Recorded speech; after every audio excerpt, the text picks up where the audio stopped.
So Spider-Man 4, we have gotten so many rumors at this point, but there's a new rumor roundup of a ton of Spider-Man 4 rumors that we gotta go through, you guys. So I'm not gonna wait too long on this one. Let's check out these new rumors for Spider-Man 4, including apparently a story overhaul. Let's check it out. All right, guys, so this is from comicbookmovie.com. Now, this report is coming from Cosmic Circus. It's rumors, so take them all with a grain of salt.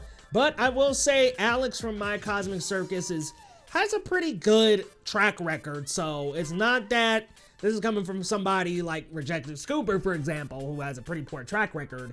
This is somebody who has a pretty good track record, so let's go ahead and take a look at this article. It says, while we know Spider-Man 4 is in the works, last year's strike slowed things down, and Marvel Studios and Sony Pictures appear have struggled to crack the story, According to the Cosmic Circus, there has been a story shift for Spider-Man 4. It's very likely that the storyline with Kingpin might be saved for post-Secret Wars.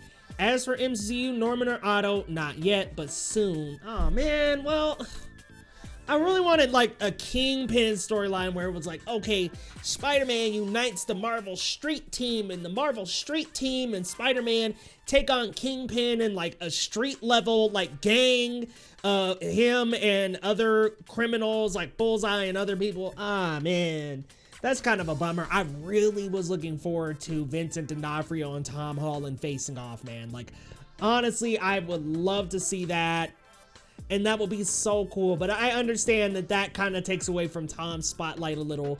I wonder if they're gonna roll with the multiverse story that Sony really wanted. Sony wanted to bring back, reportedly, by the way, this is rumors, wanted to bring back Toby and Andrew for a role in the next Spider-Man movie, and I was like, we did that with No Way Home already. We do that again, we're kind of just saying F you to No Way Home and really taking away from that moment in the film, but sounds like maybe that might be where they're headed. I'm not entirely sure, but as you'll recall, the original idea was supposedly for Peter Parker and Daredevil, Daredevil to team up and battle Mayor Fisk, which it seems like they set up at the end of Echo. I mean, he's running for mayor. They really had the chess pieces in place. However, with Daredevil Born Again now pushed to next March and season 2 unlikely to be released until after Secret Wars, it makes sense to postpone those plans.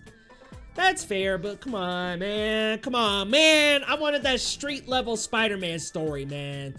But as for when we'll see Spider-Man 4, the site believes it will fall between Avengers Doomsday and Secret Wars, with July 2026 looking likely, assuming production begins this year. As for the directors, a pair is reportedly being eyed for the movie. So these people hope that it's Moon Knight and Loki season 2, Justin Benson and Aaron Moorhead. I actually hope it's the Bad Boys directors. I thought they did very great with the action on Bad Boys 4 and Bad Boys 3. I thought they brought such a cool stamp to those movies. I think Spider-Man could use a little bit of that creative juice, could use a little bit of that creative web swinging and action sequences. I'm really down for that, and I think they brought so much juice to Bad Boys, so I would love to see that duo pair do the Bad Boys movie, or excuse me, do the Spider-Man movies, and continue to do the Bad Boys movies as well. They also did Miss Marvel. Man, I would love to see them do it. Who would you guys like to see direct Spider-Man 4? But elsewhere in the report, it said that other characters will be introduced soon, as I hear Peter will be heading to ESU. Okay, well, ESU, for those who don't know, is Empire State University in the comics, where Peter, Gwen, and Harry all attend school, as well as Flash, and Norman Osborn graduated from there. So they say Norman and Harry not yet, but he'll be heading to ESU. So I'm assuming maybe we'll get to meet Gwen Stacy of the MCU in this circumstance. That would be really freaking cool. I would love to see it. And it says there's also a chance that Ned will return. Zendaya, yeah, I think that's already basically confirmed. But yeah, that'd be cool to get Ned back. I know a lot of people wanted him to be Hobgoblin. I don't really want Ned to be a villain, but if they write it well, maybe it'll come off cool. Secret Wars appears to be where we'll see the black suit for the first time, and perhaps Miles Morales as well. Hold on. I don't want to talk too much, but there's an idea regarding Miles before the multiverse saga is over. It's not big, but it'll be fun. The MCU Miles is still a bit away from showing up. What? Oh my god, I would love to get Miles before the multiverse saga ends.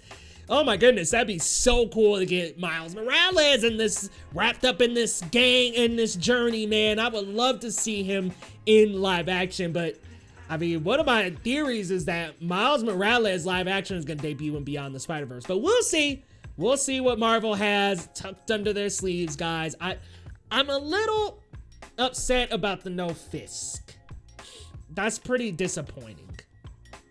Talking of that character, the site wraps up his Spidey Scoops with a disheartening update on the animated Spider-Man Spider-Man Beyond the Spider-Verse. Despite originally being scheduled for 2024, it's now still 2 to 3 years out, which, like, really, they basically lied. They told us, like, oh, it's gonna be out in 2024. Like, yeah, we animated them at the same time. Like, y'all did not do that shit. And the guy who plays Spider-Man India just came out and said that he's gonna record his lines in a few months. I'm like, dude, you guys are not nowhere near done. Like, y'all tried to chop it up to us and say, like, yeah, we'll have Beyond out super quick. Yeah, right, dude. Well, and also we learned that the animators were being pressed to do all these things. Like, the treatment of the animators was not good. So maybe if that means that they're treating the animators well and they're giving them time, and just like the production of TMNT Mutant Mayhem actually giving them great work-life balance, I'm okay with that. We're cool pushing it back for good stories. I'm down to wait, but man, y'all kind of fibbed.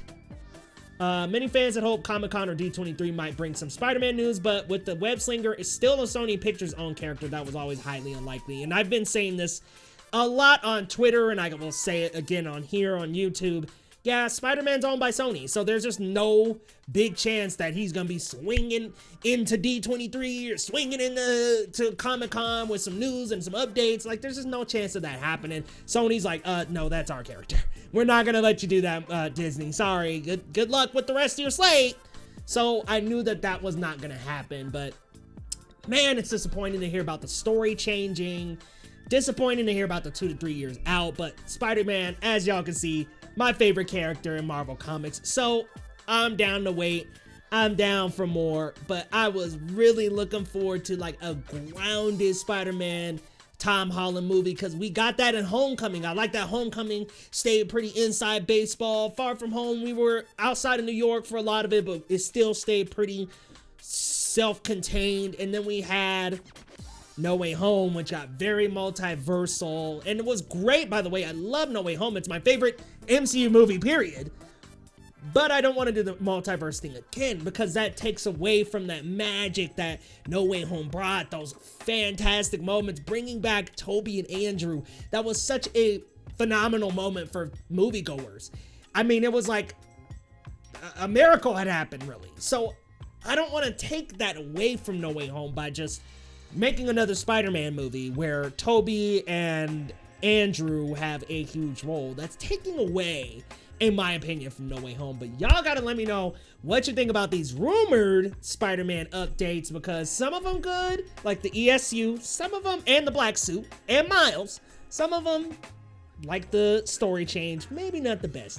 Let me know your thoughts down in the comments, and hey, if you're new to the channel, hit that big red subscribe button down below. My name is Leo Rydell, and here on Geekly Goods, we put out a geeky video every single day, whether that's reaction, review, news updates. Y'all, we're keeping you informed on the Geekverse, from movies to TV, Marvel, and DC. Y'all hit that subscribe button if you're new, and we'll see you next time on Geekly Goods.